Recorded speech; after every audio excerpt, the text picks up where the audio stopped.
بسم اللہ الرحمن الرحیم۔ میرے ناظرین السلام علیکم۔ میں آج کے اس ویڈیو میں بتانے جا رہا ہوں اللہ تعالیٰ نے انسانوں کی ابتدا کیسے فرمائی۔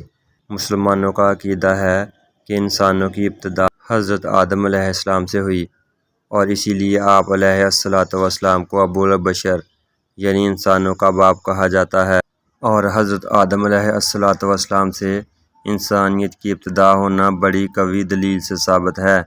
مثلاً دنیا کی مردم شماری سے پتہ چلتا ہے کہ آج سے 100 سال پہلے دنیا میں انسانوں کی تعداد آج سے بہت کم تھی، اور اس سے 100 برس پہلے اور بھی کم۔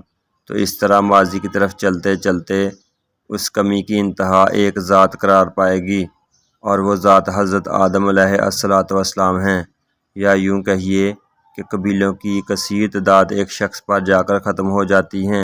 مثلاً سید دنیا میں کروڑوں پائے جائیں گے، مگر ان کی انتہا رسول اکرم صلی اللہ علیہ وآلہ وسلم کی ذات پر ہوگی۔ یوں ہی بنی اسرائیل کتنے بھی کثیر ہوں، مگر اس تمام کثرت کا اختتام حضرت یعقوب علیہ السلام کی ایک ذات پر ہوگا۔ اب اسی طرح اور اوپر کو چلنا شروع کریں تو انسان کے تمام کنبوں قبیلوں کی انتہا ایک ذات پر ہوگی، جس کا نام تمام آسمانی کتابوں میں آدم علیہ السلام ہے۔ اور یہ تو ممکن نہیں کہ وہ ایک شخص پیدائش کے موجودہ طریقے سے پیدا ہوا ہو، یعنی ماں باپ سے پیدا ہوا ہو، کیونکہ اگر اس کے لیے باپ فرض بھی کیا جائے تو ماں کہاں سے آئے، اور پھر جسے باپ مانا وہ خود کہاں سے آیا۔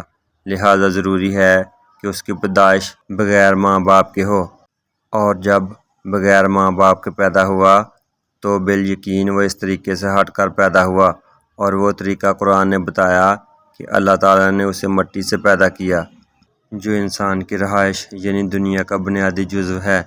پھر یہ بھی ظاہر ہے کہ جب ایک انسان یوں وجود میں آ گیا تو دوسرا ایسا وجود چاہیے جس سے نسل انسانی چل سکے، تو دوسرے کو بھی پیدا کیا گیا، لیکن دوسرے کو پہلے کی طرح مٹی سے بغیر ماں باپ کے پیدا کرنے کی بجائے جو ایک شخص انسانی وجود تھا اسی کے وجود سے پیدا فرما دیا، کیونکہ ایک شخص کے پیدا ہونے سے نوح موجود ہو چکی تھی۔ چنانچہ دوسرا وجود پہلے وجود سے کچھ کم تر اور عام انسانی وجود سے بلند تر طریقے سے پیدا کیا گیا، یعنی حضرت آدم علیہ السلام کی ایک بائیں پسلی ان کے آرام کے دوران نکالی، اور ان سے ان کی بیوی حضرت حوا رضی اللہ تعالی عنہا کو پیدا کیا گیا، چونکہ حضرت حوا رضی اللہ تعالی عنہا مرد و عورت والے باہمی ملاپ سے پیدا نہیں ہوئیں، اس لیے وہ اولاد نہیں ہو سکتی۔ خواب سے بیدار ہو کر حضرت آدم علیہ السلام نے اپنے پاس حضرت حوا رضی اللہ تعالی عنہا کو دیکھا تو ہم جنس کی محبت دل میں پیدا ہوئی۔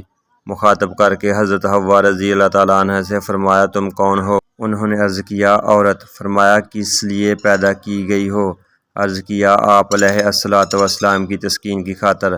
چنانچہ حضرت آدم علیہ السلام ان سے مانوس ہو گئے۔ حوالہ خازن سورۃ النساء۔